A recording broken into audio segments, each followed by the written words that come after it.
Nangangamusta ho guys yung mga inosenteng kaluluwang na biktima ng palpak na drug campaign ni Duterte. Nangangamusta na guys. Sinasabi na it's payback time. Paano mo naman nasabi, Mima? Ito kasi guys yung balita ngayon. Ay nako, when karma hits you back nga naman. Anyway, DOJ to study House records amid renewed calls for ICC probe. Nako, manginginig na nitong malala si dating Pangulong Rodrigo Roa Duterte. Kinakalampag na siya ng mga inosenteng kaluluwang na biktima.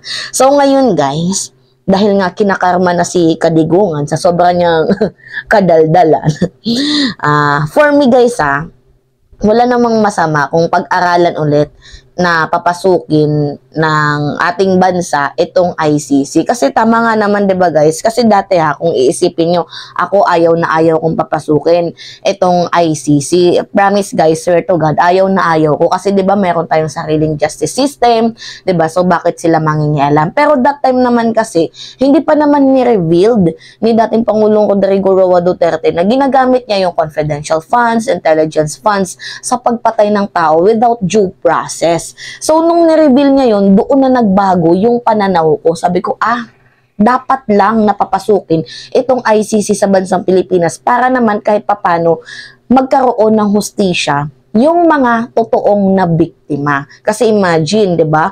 Ang daming mga inosenteng buhay ang nawala nang dahil lang sa palpak na drug campaign ni dating Pangulong Rodrigo Roa Duterte. So ngayon guys, pinag-aaralan na ho ni Department of Justice Secretary Boying Remulla kung papapasukin ba ang ICC sa bansang Pilipinas. Well, uunahan ko na kayo, 'di ba? Sabi ni Pangulong Rodrigo ni Pangulong PBBM, na ito nga nung time na to, Marcos rejects ICC probe on Duterte. So, 'di ba, ayaw din ni Pangulong PBBM, mariin niyang kinundina na hindi niya papapasukin ang ICC sa bansang Pilipinas. Pero guys, take note kung medyo advanced tayo mag-isip. So, hindi naman magsasalita si DOJ Secretary Boying Remulla na pag-aaralan niyang papapasukin ng ICC nang hindi siya binabasbasan ni Pangulong PBBM. So, hindi yan magsasalita nang walang utos, nang walang hudyat ni Pangulong Bongbong Marcos. Kasi bawat galaw dyan sa Senado, nakadepende yan sa sasabihin ng ating Pangulo. Well, kung sinabi ng ating Pangulo na hindi papapasukin, hindi magsasalita si DOJ Boying Remulla ng ganyan. Pero dahil nga, 'di ba, kita nyo naman na nagsalita si DOJ na pag-aaralan niyang papapasukin ang ICC, well, I think na meron na yung basbas ni President Bongbong Marcos. So, para sa akin, well, dapat lang naman papasukin para ma-achieve yung justice sa mga totoong victims. So, ngayon, sabi dito sa balita, Department of Justice Secretary Jesus Crispin Remulla on Wednesday said there is a need to look into the records of House of Representatives amid renewed calls for lawmakers to allow the International Criminal Court ICC to probe the Duterte's administration's war on drugs. So ngayon, yan na nga, pinag-aaralan na. So, hindi lang second-hand or third-hand sources, kinakailangan humingi kami ng transmittal sa Kongreso tungkol sa mga usapin dito, sa mga detalyeng nangyayari at sa mga ifa-file na resolution kung anong nangyari sa committee bago ito lumabas. Sabi ho yan ni Jesus Crispin Remulla, sapagkat kasi ito ay mahalaga pagkat ako ay mambabatas. Dati alam ko naman na may mga basayan ito, may pinanggagalingan ito, may pinanghugutan ito. Kailangan makita namin ang mga naging usapin dito. So kung matatandaan nyo guys, 'di ba? Last week, the Makabayan Black lawmakers filed a House resolution urging the government to cooperate in ICC's investigation on the alleged crime against humanity committed during the previous administration anti-drug campaign. Kasi ito guys remember, nung nadulas sa mismong bibig si Digong sa kanyang mismong sariling bunganga from the horse's mouth. Nadulas siya, di ba, na I use intelligence funds, I use confidential funds para patayin. Di ba? Ito yung video, panoodin na lang natin. Kakatanggol niya sa kanyang anak. Ang nangyari, siya yung nalaglag. So, sa pinakadulo ng video, panoodin natin to. Mga 1 minute lang to, sobra. Mga komunista dyan sa Congress. Yung mga left, how did you spend the money on this? Do not make yourselves an exception. Ako, Presidente, open. You go back in time, buksan mo lahat.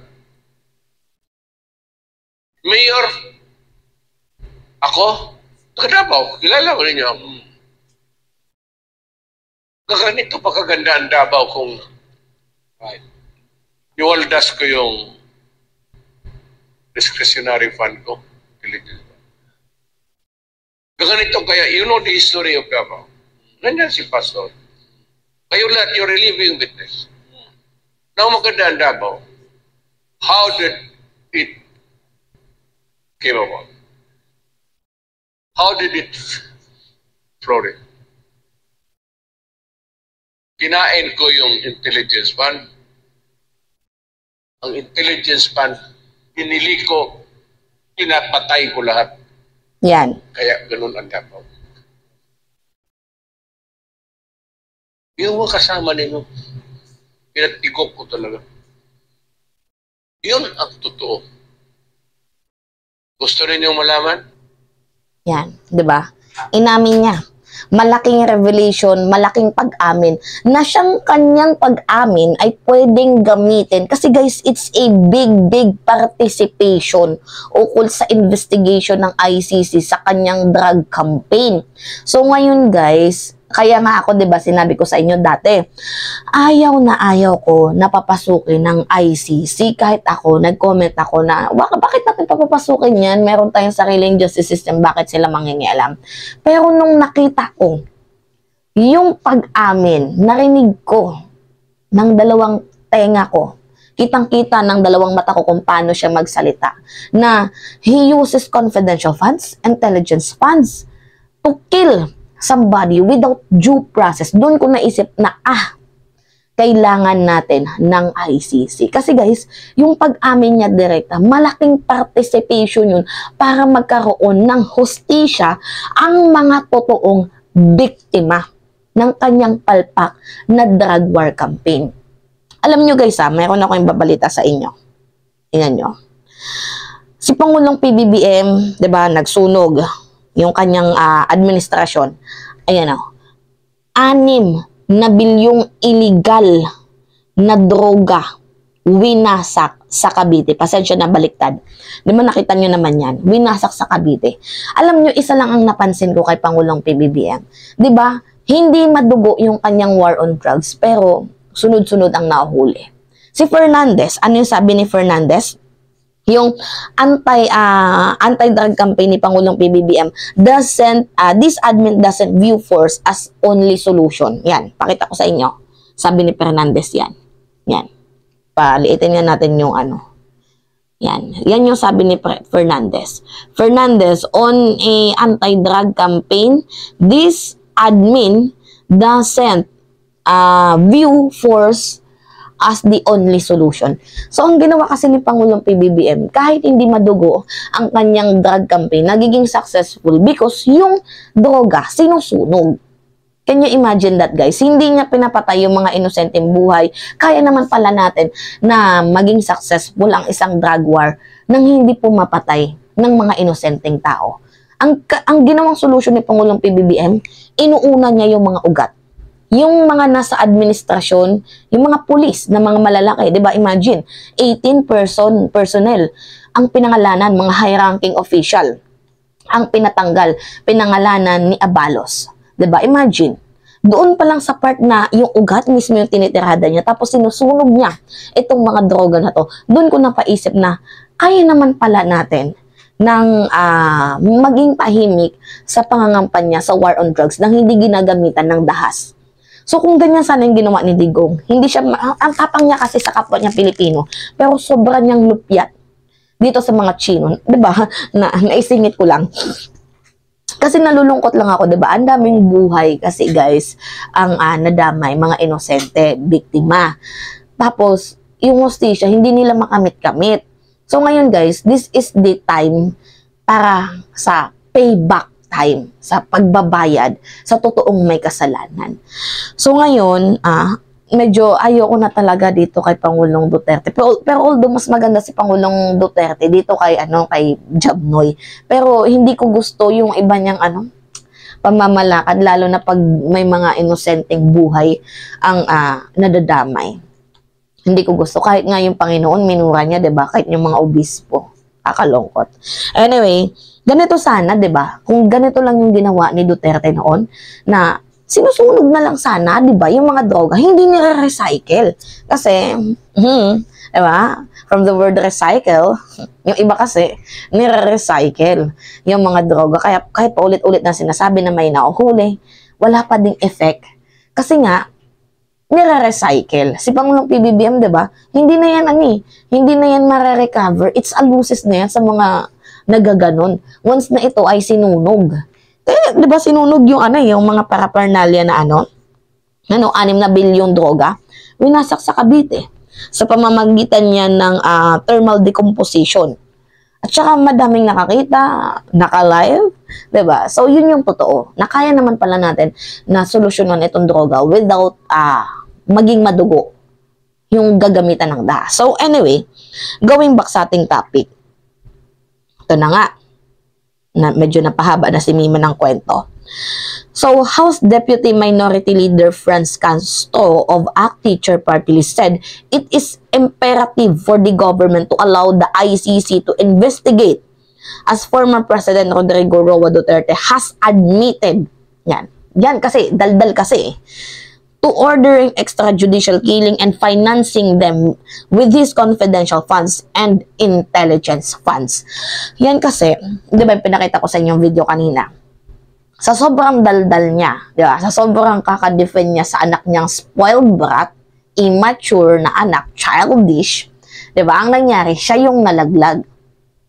Paano ko nasabi na siya yung nalaglag? Kasi naamin niya in front of the people, in front of the viewers, in front of the social media, di ba, inamin niya na ginagamit niya ang confidential funds sa pagpatay ng mga tao without due process. And it is alam niya na, malaking ambag para sa kanyang, di ba, kung sakaling makulong siya, it is a big evidence laban mismo sa kanya. Kasi, di ba, nakita niyo naman yung admittance niya na ginagamit niya nga, di ba, umamin siya. So, yung pag-amin niya na yun, pwedeng magamit yun laban sa kanya. Anyway, meanwhile, Remulla said the DOJ will also study, so pag-aaralan, the ruling of the Supreme Court on the case of Cayetano V. Pangilinan, where the court said that withdrawing from the Rome Statute does not discharge a state party from the obligation it has incurred as a member. So, state party withdrawing from Rome Statute, blah, blah, blah, blah, blah. Anyway, dito pa.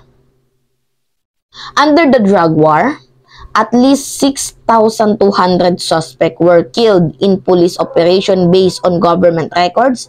Human rights group, however, claimed the actual death toll could be from 12,000 to 30,000. In 2019, the Philippines under then President Duterte withdrew the Rome Statute, the treaty, and established the ICC after the tribunal began preliminary probe into his administration drug war, followed by the launch of formal inquiry later that year. So, 2017 nata, if I'm not mistaken, 2018 na lumabas na tayo, nag-exit na tayo dito sa ICC. Paano ba naman hindi mag-i-exit? Ang dami niyang kapalpakan, di ba? Kitang-kita naman.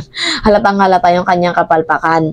So, malamang madadali siya dyan, kaya umalis na siya dito sa ICC.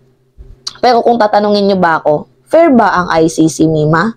Yes naman, kasi madami naman silang sinusunod. And accurate naman yung mga lumalabas na basis ng mga factual statement nila. Lahat accurate naman. So anyway, para sa akin, kung iaalaw yan ng ating president, napag-aralan na nila yan. So, para sa akin, kung sakali man pumasok ang ICC, it only means na napag-aralan na nila yan ng maigi. So, yun na nga, ang pinaka-point of view ko dito, dapat lang napapasukin para ma-achieve ho ng mga biktima ang hustisya. So anyway, it's payback time. It's me again, guys, si Mima Alicia nyo, tagbabalik ulit para sa ating panibagong video. Salamat ho, ingat mga minamahal.